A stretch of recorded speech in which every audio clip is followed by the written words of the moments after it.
Any more questions? Any unofficial questions?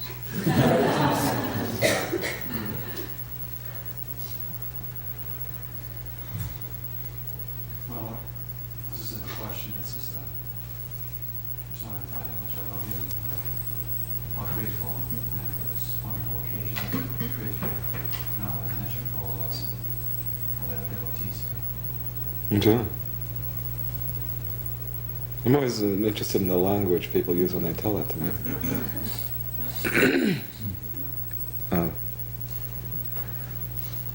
The two of you have said something similar. You said you wanted to tell me. You said, I want to tell you how much I... Then you said several things, love you, appreciate this, and grateful for this, and so on. But then you don't tell me.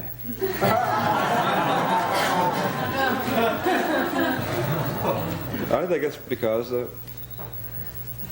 you're all so well-schooled in being the social personality, the ordinary man, the human functionary, you see, that you're not naturally capable of praise. That kind of language, launching into ecstasy in an instant. So you tell me, I want to tell you how much I love you, and then I'm waiting for you to tell me how much you love me, and you never tell me that. But see, in order to tell me that, you'd have to launch into ecstatic speech. So I just sort of take your remark as an indication that there is this love there. So then I just feel it, you know, but it's just interesting that you don't tell it to me.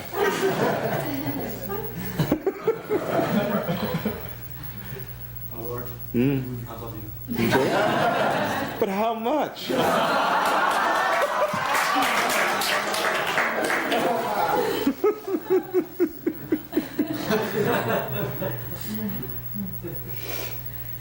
Yes, I could see you often expressing that, but just, it's interesting how we, human beings, create one another to not be directly expressive of such matters. You've got to be rather contained, and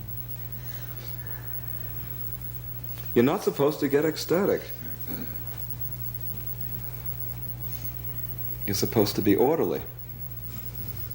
That's the principal obligation you get in the world. You're supposed to be orderly and productive, right?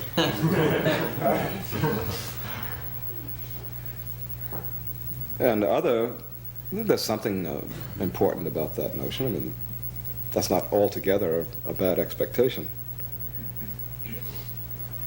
But it's not only altogether, it's a good expectation up to a point, you see.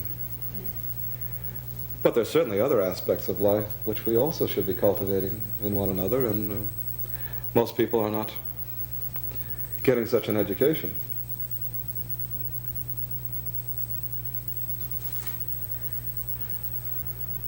So most people never get their tongues loosened, their hearts opened, you see. They don't find out that you're really supposed to function in that free state, and that only in that free state are you directly in touch with what is, you see.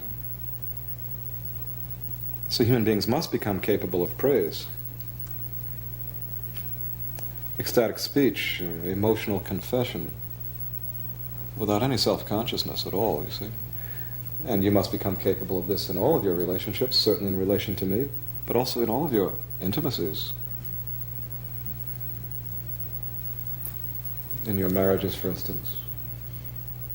There is too much sex and too little praise, you see. Or too little of both, perhaps.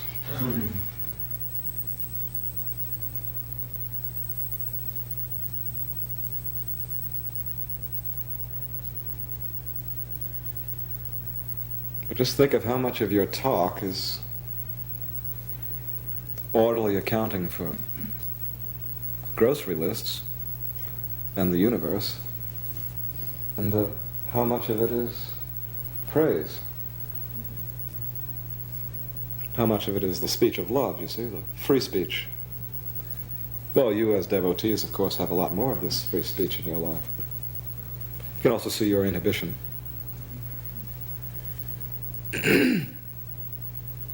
What are you more inhibited about, sex or speech, do you think?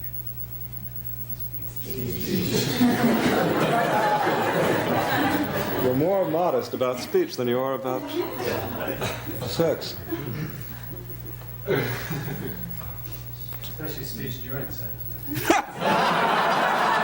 Yes.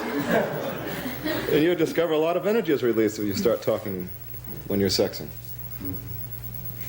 But of course, it's a different kind of speech than you'd carry on otherwise. There's all kinds of speech, and people tend to function only with a certain kind of speech. The speech mind, then, is part of this emotional neurosis. It binds the energy of the being. So I've been calling you all to praise for years, right? Yes. And you see the importance of practicing it.